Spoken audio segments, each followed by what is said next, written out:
Hi, my name is Kees, and today's video is about different forms of spirituality and how I look at those. So, spirituality is a very broad, diverse world, right? There's lots of teachers, there's lots of methods, there's lots of ideas, there's lots of books, there's religion, there's all these different things. So I would say you have religion, first of all, which is where you believe in something. So there is something written either in a text or it's written somewhere and you believe that. So you make it into a belief for yourself. And maybe that's an empowering belief. Maybe that's a belief which really helps you. And then there's spirituality, and you actually, I see, have two types of spirituality. One is where you are trying to actually do, I would say, a form of personal development, where you try to improve yourself, where you improve yourself in a way that you strengthen yourself, where you could say strengthen the separate self. Strengthen your separation in a way.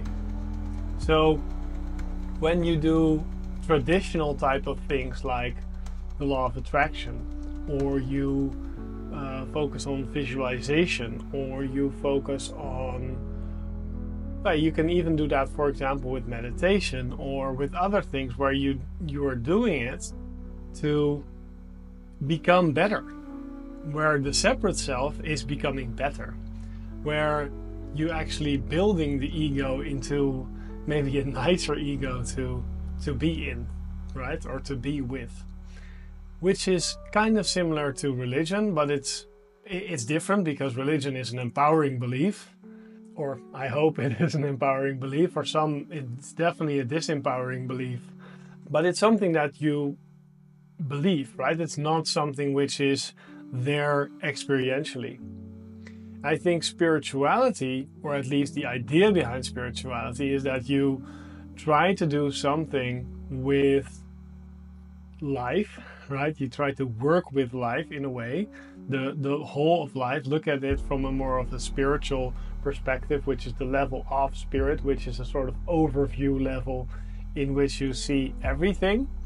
You're trying to improve your life as a separate self away with traditional spirituality, where you're doing something to improve yourself. And then there's another type of spirituality. I think I've seen that mainly those come from the Hindu and the Buddhist tradition, and actually part of the Buddhist tradition is also sort of based, Buddha himself was trying all these Hindu traditions, right? So you could say Buddha is also sort of, or Buddhism is a type of Hinduism almost, which at least they're closely related. And those are like to try to let go of the separate self, or to reach enlightenment. And enlightenment is freedom from the self. It's not improving the self, it's freedom from the self, or from the idea of self. And that idea is also energetically, it's not only something you believe. So if you now make a new belief and say, I have no self, then that's still a belief, right? So it's letting go yet of all those beliefs, which is also an energetic process. And that works with changing your experience. Let's say, if you say, I believe in having previous lives, then it's different than if you have an experience of or a memory of a previous life. And because you have a memory of your previous life, you can think, well, I believe in previous lives, or something like that, because I have these memories, right? I, for example, have these memories, so I don't really feel that I'm believing in previous lives. I feel that I'm experiencing previous lives, right? That's a big difference to me. So if I say I believe in God, that's different than I'm experiencing God. And that depends, of course, on how you define God.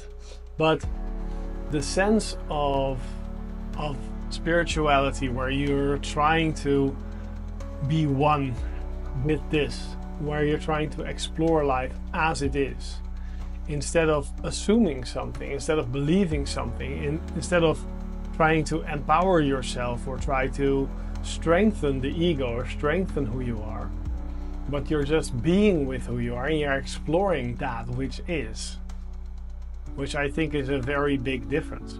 So I've experimented with all these. I definitely, I grew up believing myself in a form of God.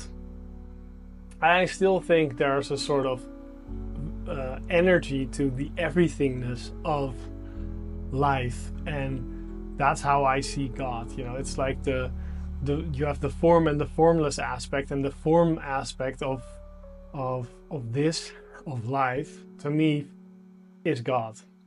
And that's just a name. You can call it life itself, you can call it everything, you can call it all, you can, you know, there's many names for that, the universe or something like that. And it does have a power of itself to me, or that's what I'm feeling, I'm experiencing that.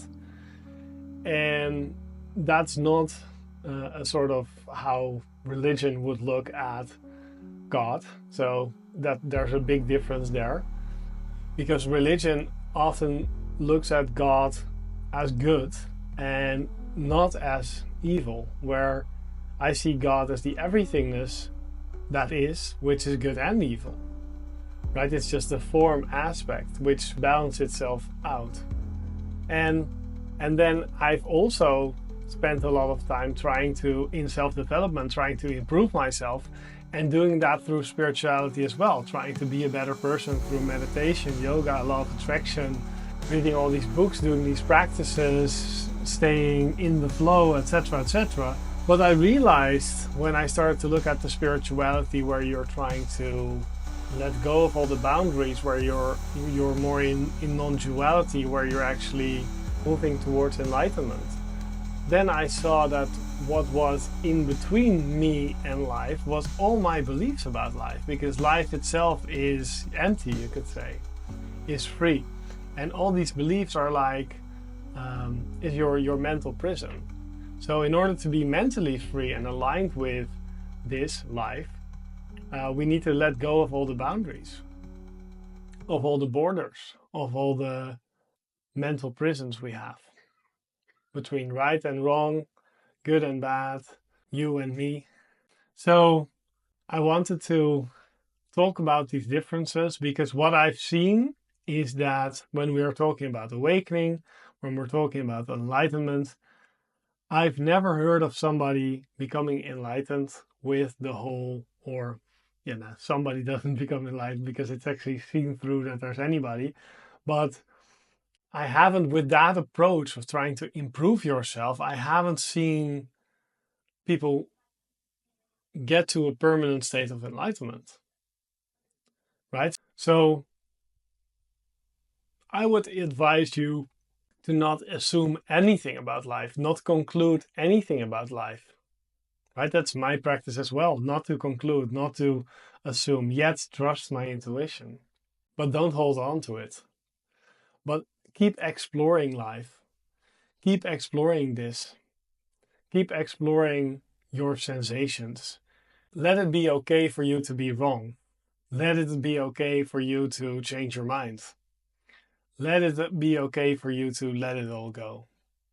And just see. Socrates had this lovely quote, like, the wisest man is the man who knows nothing. And I wish that upon you as well, my friend. Much love. Bye.